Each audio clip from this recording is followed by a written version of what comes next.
Welcome, students, to another interesting topic in forensic medicine.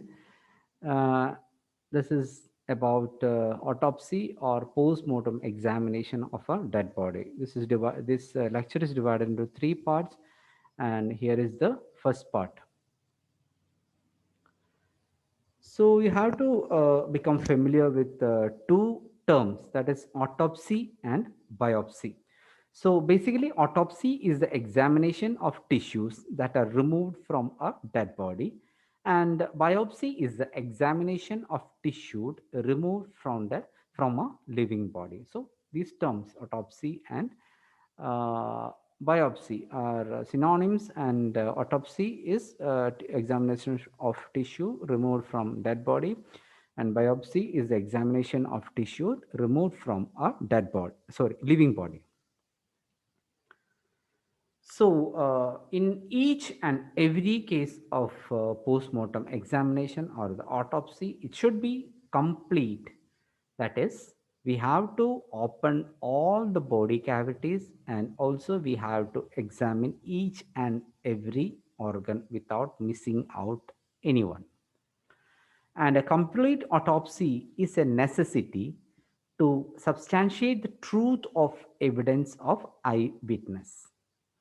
So, the purpose of doing an autopsy is to substantiate the truth that is given as evidence by the eyewitnesses.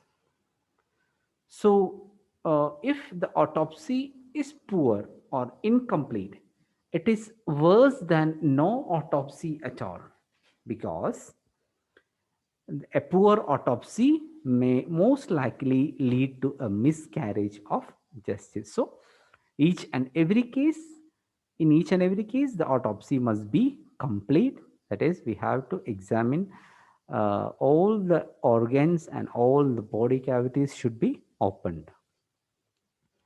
So, what is basically an autopsy or a post mortem examination?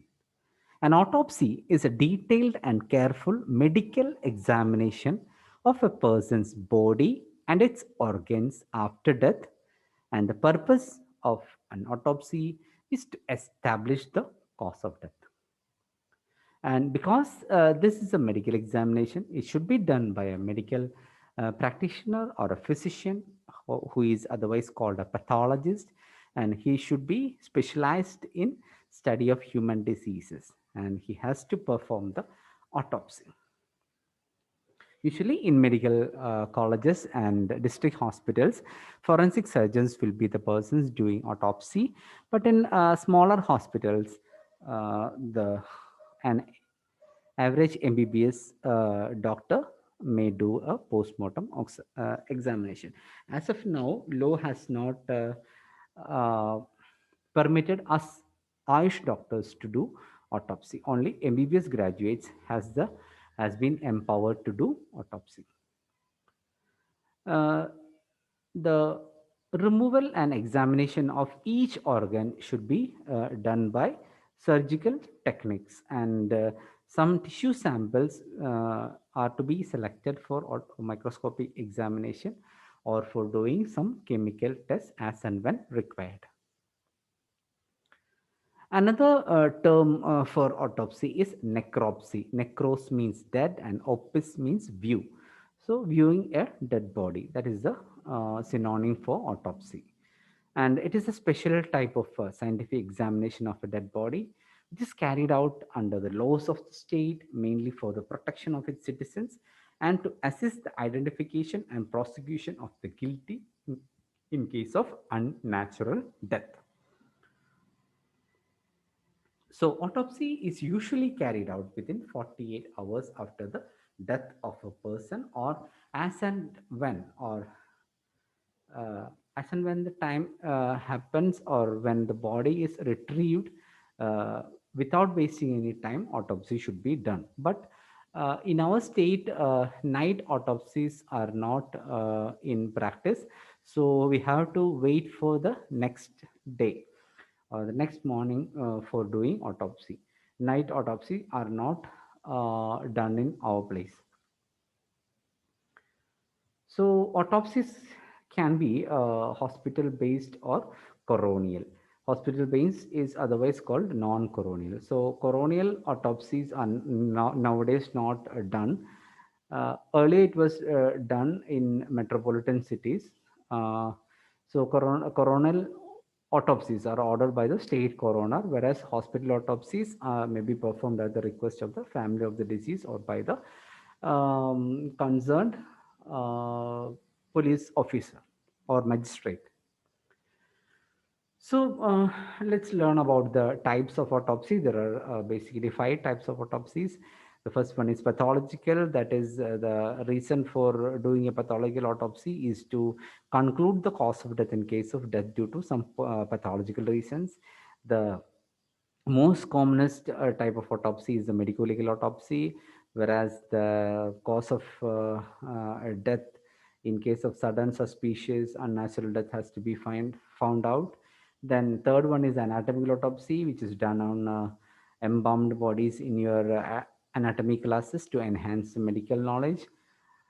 Then there is obscure autopsy when no conclusions are reached after postmortem, but reached only after further reports. And there is negative autopsy where no cause is reached even after chemical examination. Now about the levels of autopsy, there are three levels of autopsy. The first one is complete autopsy, limited autopsy, and selective autopsy. In case of complete autopsy, all the body cavities, including head, is opened. Head, then thoracic cavity, then abdominal cavity, and then the perineum, etc., are opened. Then in limited autopsy, sometimes head cavity or cranial cavity may be excluded. Sometimes selected autopsy, that is specific organs will be examined. But in India, the usual practice is complete autopsy. And autopsies usually include testing for any infections, that is microbiology, then changes in body tissue and organs by doing anatomical histology, and the presence of chemicals like medication, drugs, or poisons by toxicology and pharmacological examinations. And we have to know about the objectives for doing autopsy. The first objective is to find out the cause of death. The next is to find out how the injuries occurred. Then to find out the manner of death, to find out the time since death, to establish the identity when the identity is not known, then to collect physical evidence, to retain relevant organs and tissues as evidence, and in case of newborns, to determine the question of live birth and viability. This question is usually asked for your viva. What are the objectives for doing autopsy? So to find out cause of death, to find out how the injuries have occurred, to find out the manner of death, to find out the time since death, to establish identity when not known, to collect physical evidence, to retain relevant organs and tissues as evidence, and in case of newborn infants, to determine the question of live birth and viability. So, what are the indications for doing an autopsy? In case of death, the cause of death is not known or unknown cause of death. And in case of unnatural death like suicide, homicide, accident, then if the death was sudden and suspicious, and if the death has occurred in police or judicial custody, the identity of body is not known, death during surgical operation, alleged dowry death. These are the indications for doing autopsy or postmortem examination. Now about the formalities. We have to do the autopsy in an authorized place, and we have to do the autopsy on the receipt of requisition or inquest report from the concerned police or magistrate. Then about the essential requirements for autopsy. The autopsy is to be performed by a registered medical practitioner having special training or experience in forensic medicine. And each and every examination should be meticulous and complete. That is by opening all the body cavities and also by examining all the organs. And we have to record all positive findings and all important negative ones also. Some important negative ones are absence of skull fracture in case of head injury, absence of defense injuries in case of struggle, condition of coronary arteries in case of sudden natural death, etc. And all the information should be preserved by using photographs, radiographs, sketches on body diagrams, measurements, and weights of total body as well as weight of individual organs also. And trace evidence materials also should be properly documented and preserved. And we have to provide an objective relevant medical report or post-mortem report for the law agencies, keeping in mind that he may have to, or the law agencies may have to explain his findings and opinions at the time of cross examination. So keeping in mind that the findings and opinions in autopsy report will be subjected to cross examination, we have to provide only objective and relevant medical reports. Some precautions before for doing autopsy are authorization, identification, visit to the scene of crime, history of the case, examination, verification of injuries noted at the time of inquest, then notes, then preservation of viscera and other tissues, list of articles, and chain of events. We will look into one by one. First one is authorization.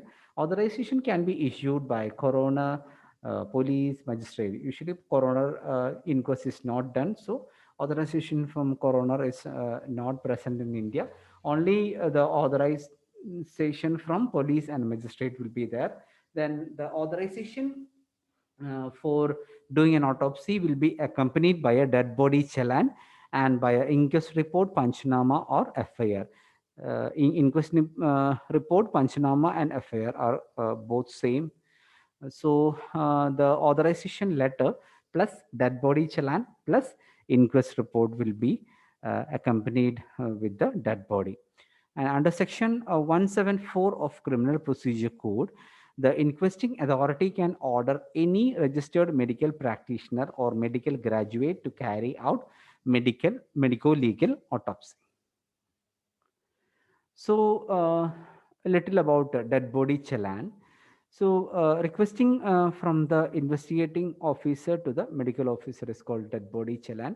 It contains the name of the deceased, age, sex, religion, suspected cause of death, purpose for autopsy request, and also contains the place and distance from where the body has come, name of persons accompanying the body, identification marks, time of dispatch, details of articles and clothing accompanying the body, time of arrival in mortuary, time of post-mortem examination. So, what is the importance of writing down the place and distance from where the body has come and the time of arrival in mortuary? Because any undue delay in appearing or arriving at mortuary may lead to some suspicion of foul play. That is why place and distance from where the body has come and the time of arrival in mortuary and time of post-mortem examination is very important. Then the inquest report or panchnama or FIR includes the available history of the case as recorded by the investigating officer and the circumstances under which the body was found, an opinion of the witness and investigating officer regarding injuries, their manner of causation, the cause of death, or possible cause of death, and any indication of suspected foul play. So we will receive a dead body challan and inquest report with the dead body for autopsy. Sometimes accident register, a copy of accident register also will be accompanying the dead body.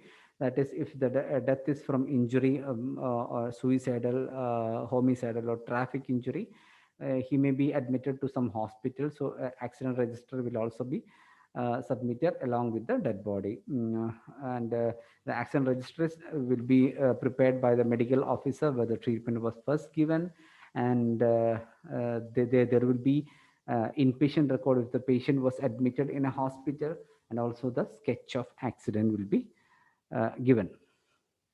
The second requisition or second factor is the identification. We have to identify the dead body, and this is usually done by the constable who is accompanying the dead body, or by the relatives. And if the relatives are if the constable is identifying the body, we have to write down his PC number also. And if the relatives are identifying the body, we have to write down the name and address of the relatives who identify the dead body. Then, in case of unknown bodies, we have to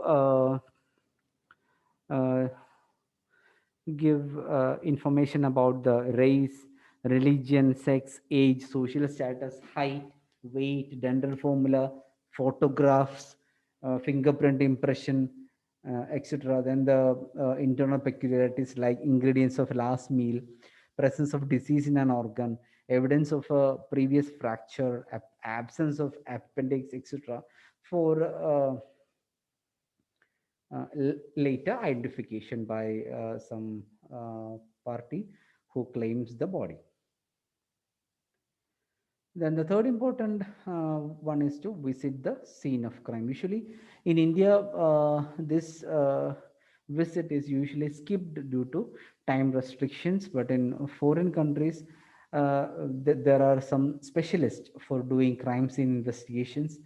And unfortunately, in India, this is very rarely done. The scene of visit to the scene of crime is very rarely done, and it will be worth if we can undertake the visit to the scene of crime, and this will save lengthy procedures of autopsy examination. Then uh, uh, during scene of crime investigation, we have to document the photographs, the diagrams, sketches of body lying on the ground, etc. And we have to search the area for physical as well as trace evidences also.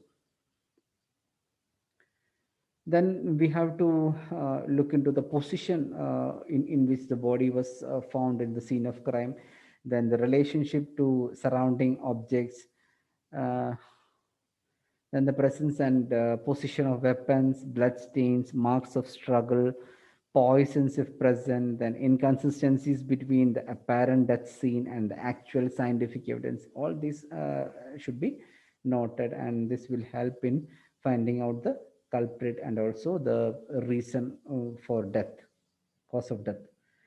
These are the some of the scenes that can be observed in crime scenes.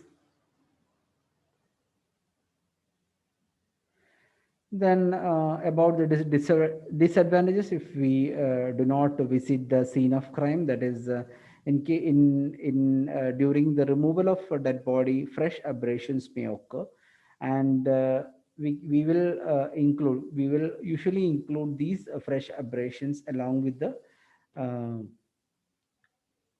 autopsy report. Then the clothing may be disarranged while shifting. Then the blood stain may form on garment parts originally free from them during shifting. Then fresh tears to cloth may happen, and fracture to ribs and bones which were originally not present at the time of death may be present during shifting the dead body. Then existing rigor mortis may be broken. Then changes in body temperature also may occur. This may alter our perceptions. And some precautions are to be taken by while removing the dead body to autopsy, because the head and hands should be in paper bag with tape. Then we have to prevent body contamination, and we have to prevent objects from dropping from clothing. And in case of suspected murder or abortion or sexual violences, an absorbent pad over vulva should be kept to prevent loss of any discharge from vulva. Now, something about the autopsy room. And the autopsy room should be properly ventilated, and it should be clean with plenty of running water. Daily cleaning and disinfection must be done with weekly fumigation. And during autopsy, care must be taken to prevent unnecessary spoiling of uh, floor, wall, and instruments, and splashing of body fluids and water, because these are highly infectious.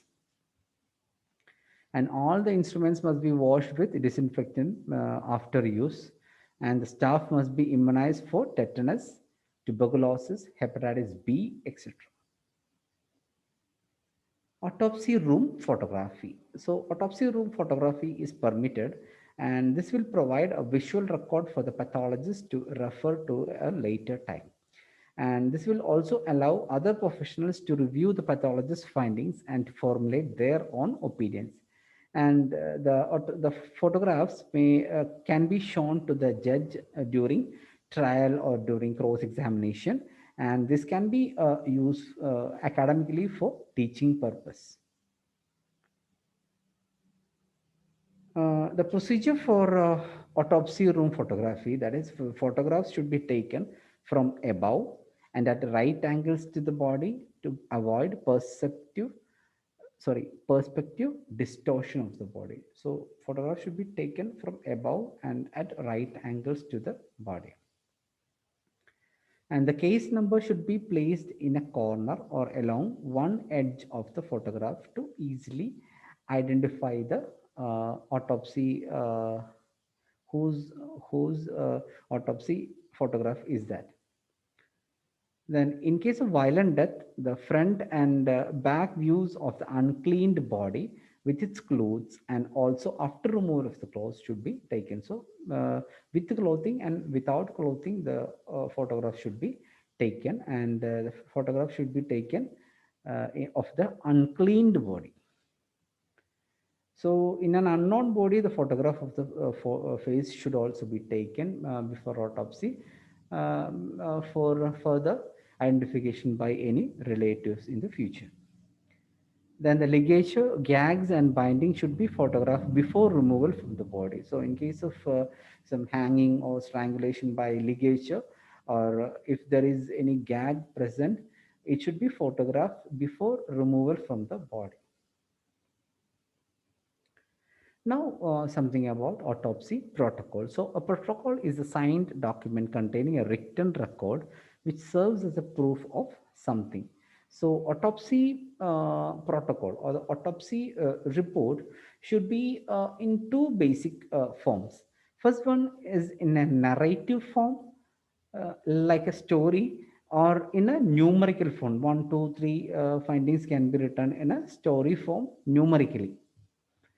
So, what are the advantages of autopsy protocol? This gives a guide for an orderly description of all autopsy findings and leads to prevent the omissions of minor details.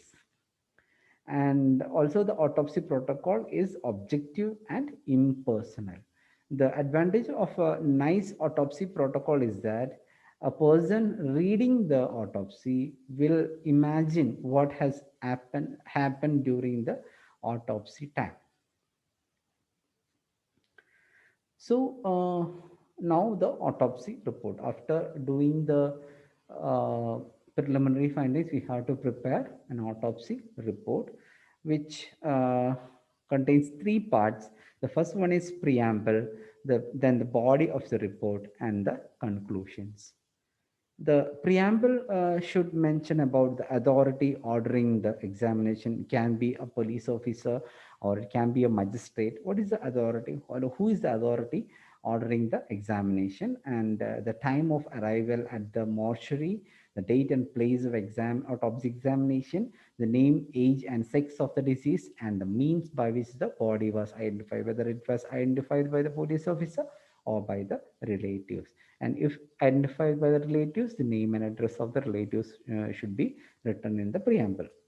Then about the body of the report, this gives the complete description of the external and internal examination of the body, and the descriptions of the nature, direction, exact situation, and dimension of the wound will be present, and number should be assigned to each of the wounds and described about the nature, direction, exact situation, and dimension. And the autopsy report should include all the positive findings and all the relevant negative findings, because it may be taken to mean that it was not examined or specifically looked. Because if we exclude the positive findings or relevant negative findings, the court may conclude that we have not done the autopsy properly. Now, the third part, that is conclusions, that is cause of death must be given based on the postmortem findings. Then concise and clear language should be there to express our opinions, should be used to express our opinions, and the report should be detailed, comprehensive, honest, objective, and scientific. And this is to be followed by the signature and qualifications of the doctor. So the autopsy report contains three parts: preamble, body, and conclusions. Now, a step-by-step demo of the autopsy. So, the pathologist or the forensic scientist records the result of the external examination and list all the physical characteristics, and the body must be measured and weighed and placed on autopsy table like this. So the autopsy table is a waist high table made of stainless steel with facility to wash away all the blood that is released during the procedure. And the autopsy table is a slanted tray, because the slanted tray will aid in the drainage of the blood and water with raised edge. The raised edge is to keep the blood and fluid from flowing onto the floor. So it has a raised edge, and it is having a slanted tray which aids in the drainage of blood and other fluids. Now we are about to do the external examination. First, we have to examine with the clothes in the body. That is, the clothes should be listed and examined, and the clothes should be described with regard to the type of garment, its color and consistency, then the size, manufacturer label, which helps in identification of an unknown body, laundry marks, uniforms or uniform logos, tears, loss of buttons, or disarrangement indicating a struggle. So the body should be examined with the clothes in place at first, and the clothing should be removed very gently, taking care to avoid any contamination or loss of any trace evidence such as hairs, fibers, paint, fragments, glass, sand, vegetable matter, etc., which should be collected if present. So the any trace evidence, if present, should be collected. Mentioning the site from where it is collected, it should be sealed and handed over to the police. Some hair fibers and vegetation also may be present in the clothes, which can be picked with forceps, and it should be packed and labeled and given to the police officers.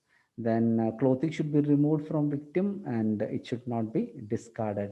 And the wet clothing should be hung up to dry and examined later. And the clothes should be placed into clean plastic bags or other suitable clean containers, and separate bags or containers should be used for each article. Then next about nail scrapings, and we have to take 10 small envelopes, and it should be labeled one for each finger. And we have to twice fold the finger paper, and the apex of the twice fold finger paper should be run under the nail, and the finger should be held over the envelope marked with its number as the material is removed, and then the scraper is dropped into the envelope and sealed, so that the anything which is present in the nail scrapings are introduced into the envelope and sealed. And contamination of the specimen with the epithelium or blood of the deceased should be usually avoided. Only the nail scraping should be present. Then the vaginal and anal swabs should be taken in case of suspected sexual assault from different levels. And this you will learn in the sexual offenses chapter. We have to take swabs from different levels to know the level of penetration. Then pubic hair should be combed through, and any matted pubic hair should be cut out with scissors, and samples of pubic hair should be taken. Then height and weight, the general state, body build, development, nourishment of the dead body, then the weight of the dead body should be measured. Then the general condition of the skin, like rash, petechiae, color, looseness, turgor, asymmetry of any part of the body or muscle wasting, etc., should be written. Then the gender description, like stature, sex, age, color, race, build, deformities, nutrition, hair, scars, tattoo marks, moles, pupils, skin diseases, circumcision, amputations, deformities, etc., also should be written in the report. Then the presence of stains on the skin from blood, mud, vomit, feces, corrosive or other poisons, or gunpowder also should be noted. Then the presence of stains of disease like edema of legs, or dropsy or ascites, then surgical emphysema about the chest, skin diseases, eruptions, etc., are to be noted. The head hair should be examined, and samples of both cut and pulled hair from at least 6 different areas of the scalp should be taken and labeled as to their origin. And the face should be examined for frothy fluid at the mouth and nose, cyanosis, petechial hemorrhage, pallor, etc. The eyes should be examined for the condition of the eyelids, conjunctiva, softening of eyeball, color of sclera, opacity of cornea and lens, state and color of pupils, artificial eyes, contact lenses, petechiae, and periorbital tissues for extravasation of blood. The ears should be examined for leakage of blood or cerebrospinal fluid.